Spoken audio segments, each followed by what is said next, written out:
এখন lamp flicker করে এখানে ওয়ারিং করতে হবে, যাতে রিলে যখন চালু হয়ে যাবে সাথে সাথে আমার ল্যাম্পটা জ্বলে উঠবে। নিউট্রাল দিব।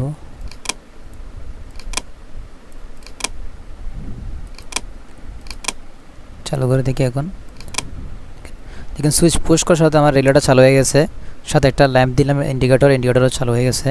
তো আমরা ল্যাম্পের মধ্যে বুঝতে পারবো যে আমার রিলেটা চালু হয়েছে কিনা। তো বিভিন্ন অনেক বড় বড় সার্কিটের মধ্যে দেওয়া থাকে, পাশে ইন্ডিকেটর দেওয়া থাকে এবং ইন্ডিকেটর শর্টকাট নাম দেওয়া থাকে এটার মধ্যে। তো এতটুকু হচ্ছে আমার রিলে ডল। তো আমি একটু জুম আউট করি এটাকে। আশা করি সবাই বুঝতে পারছেন।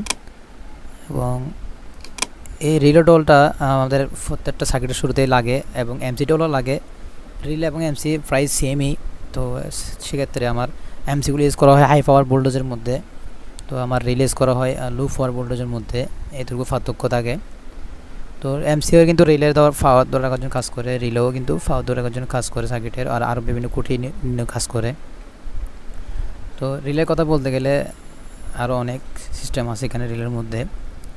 আর রিলে হচ্ছে প্রধানত দুই প্রকার, এসি রিলে, ডিসি রিলে। তো বাজার আমি এসি রিলে পাবো, ডিসি রিলেও পাবো।